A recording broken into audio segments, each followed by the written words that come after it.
Nia clutched the edge of her notepad with trembling fingers. A polite smile stretched across her lips like a bandage on an old wound. Table 9 had just waved her over, the same group of stockbrokers who always laughed too loudly, drank too heavily, and tipped too little. They didn't know her name. They called her You, or worse, the Dark One. She was 17 when she got the job at Mistral Grand, the city's 5-star culinary landmark known for its chandelier-lit dining halls and its snow-white tablecloths, whiter, it seemed, than many of the people who worked there. From day one, Nia knew where she stood, out of sight, out of place, and utterly dispensable. The maitre d', Claude, only spoke to her when pointing out mistakes. The other waitstaff offered strained smiles but never shared break-room banter. And the kitchen? The kitchen was a fortress. Behind that steel-swinging door was a world she longed for, a world of sizzles and steam, of flavors dancing in harmony. She had watched every cooking show since she was 9, stolen recipes from magazines and cooked for her little brother using leftovers. He once told her mac and cheese was better than anything from a box or chef. They used to laugh about that. Before. Now, Nia worked silent 12-hour shifts, served food she wasn't allowed to taste, and swallowed daily doses of casual cruelty. Her dark skin, natural hair tied tightly beneath a plain black bandana, and quiet demeanor made her invisible, or worse, a target. She'd learned to time her tears between shifts in the staff washroom. But fire doesn't die. It smolders. Every day after her shift, Nia took the long way home. Past the back alley dumpsters, past the kitchen's cracked window, and every night she paused, ear pressed to the bricks, listening to the orchestrated chaos inside. Pans clattering, knives chopping, voices commanding in rhythms. She memorized the sounds like lullabies. At home, she cooked. Whatever ingredients she could afford, she transformed. Carrots became caramelized delights. Leftover rice turned into aromatic risottos. And every night, she scribbled notes into a weather-worn notebook labeled Someday. Someday became her lullaby. Until the night she overheard Chef Marcel, the Mistral's legend, the tyrant behind its Michelin stars, yelling at a line cook for botching the duck confit. Nia's heart beat like a war drum. She knew the steps, she knew the timing. She whispered the corrections under her breath. Her fingers tingled. That was the moment she stopped dreaming and started planning. She needed into the kitchen, into the fire. She started small, sweeping the break room near the prep door, offering to refill water pitchers, smiling politely to the cooks during their smokes. Most ignored her. A few smirked, but one, Gustavo, a stocky man with tattooed arms and tired eyes, once asked her what she was scribbling in that book. Recipes, she whispered. He raised an eyebrow but said nothing more, until a week later when he passed her a slightly bruised bag of potatoes. Make something. Bring it tomorrow. She didn't sleep that night. She brought roasted potato pancakes filled with garlic cream and chives. Gustavo bit into one, grunted, and said, "You didn't poison me. That's a start." From then on, the back alley wasn't just trash and smoke. It was her proving ground. She cooked for Gustavo weekly. Sometimes he grunted. Sometimes he nodded. Once, he smiled. Slowly, others took notice. A sous chef asked for a taste. Then another. But Claude noticed too. One evening, as she waited for the dish window to open, he leaned in close. "You want to be a cook, huh? Kitchen isn't for girls like you. Pretty little thing like you should smile, serve, and stay in her place." His breath smelled like wine and arrogance. Nia said nothing, but her hands tightened into fists behind her apron. Weeks passed. Nia cooked, learned, asked questions, listened, watched, and wrote everything down. Then came the night of the blackout. A fuse blew during Friday dinner rush. Panic erupted. Orders piled up. Diners complained, and worse, Chef Marcel slipped on a wet tile and twisted his ankle. With no one else to step in, chaos loomed, until Gustavo pushed Nia through the kitchen door. "She knows the duck," he said simply. Marcel, red-faced and sweating, barked something about lawsuits and liability. But they had no choice. Nia took the station. Her hands moved like music. Oil hissed. Herbs crackled. She plated duck confit with roasted fennel and cherry glaze, just like the cookbook she once found in the second-hand shop. The orders flew. The guests were satisfied. The crisis was averted. But the praise? It went to Gustavo. Nia? She was sent back to her tables. "You got lucky," Claude hissed the next morning. "Don't get ideas." She didn't answer, but she did write. That night, she submitted her application to the city's culinary school scholarship. 2 months later, she received her letter, full ride. She quit Mistral the next day. Claude didn't even ask why. For the next 3 years, Nia studied, sweated, sliced, and sautéed her way through the city's toughest kitchens. She trained in food science, explored international cuisines, and mastered sauces that once only lived in books. But she didn't forget. Not the names, not the faces, not the smell of spilled wine on Claude's breath. She returned to Mistral quietly. They were hiring a new sous chef. She applied under her full name, Cornelia Nia Bryant. No one recognized her until her second week, when she corrected a line cook's reduction sauce. Gustavo stared, then smiled. "You really didn't poison me." Word spread. The new sous chef was fierce, controlled, precise, and black. Claude, now general manager, nearly choked on his espresso when he realized who she was. "You?" "Yes, me." He tried to protest, tried to remind her of protocols. She simply handed him a dish. Duck confit, roasted fennel, cherry glaze.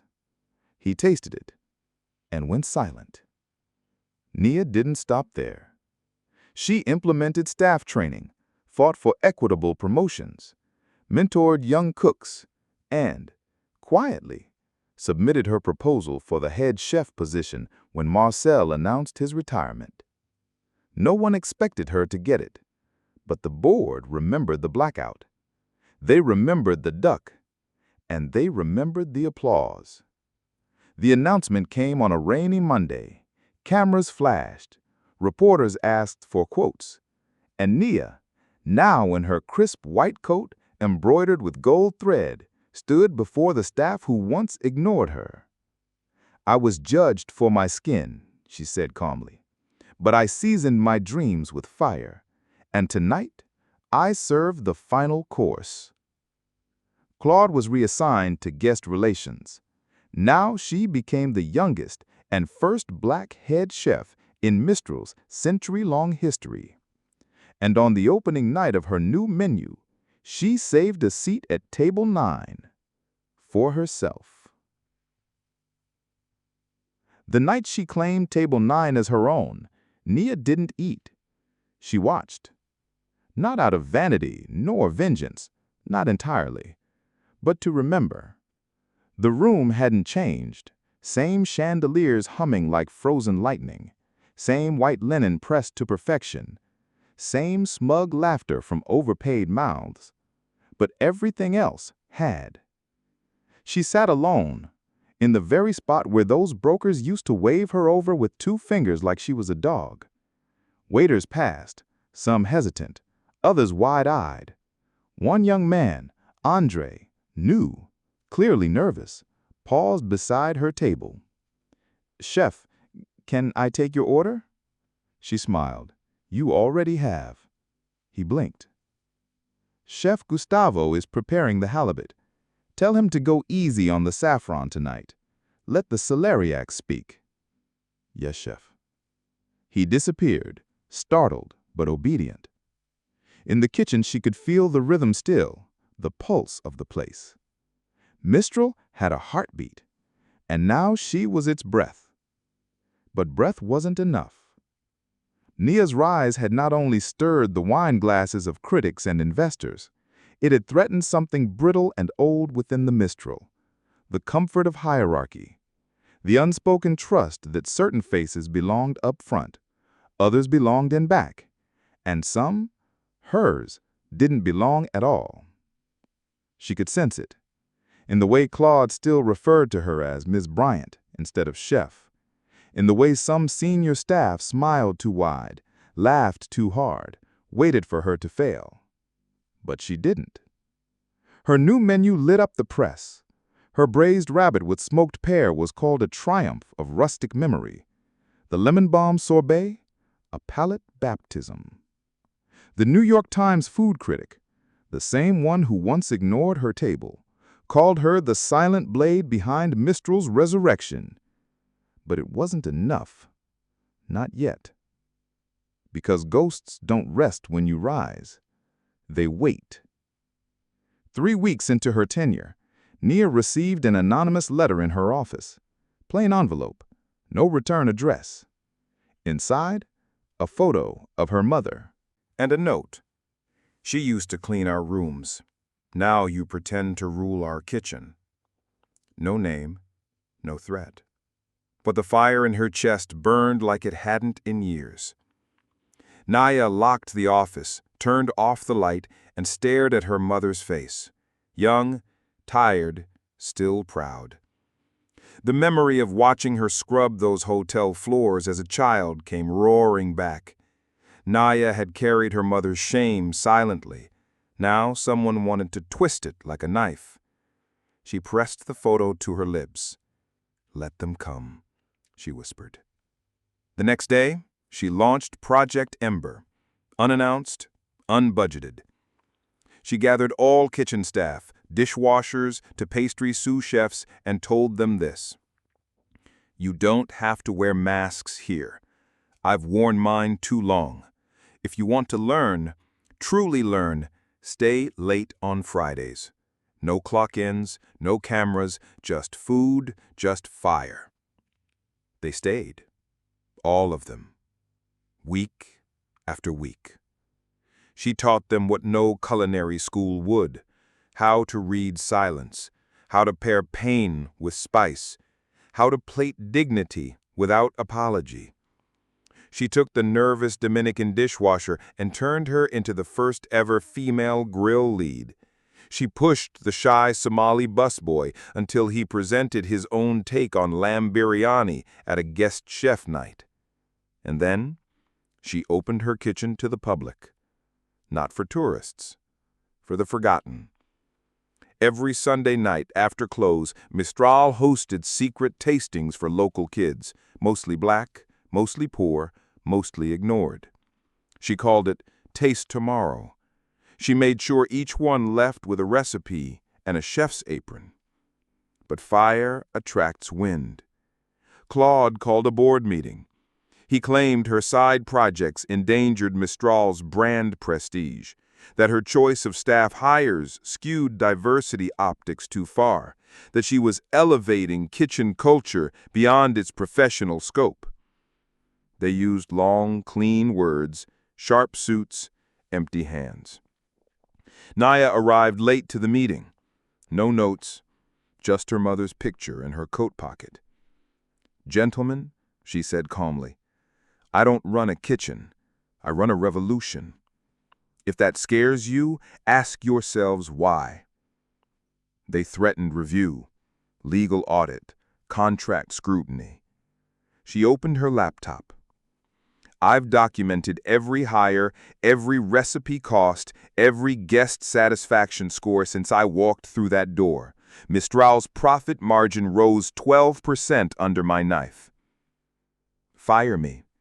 But understand, when I go, your soul goes with me." Silence.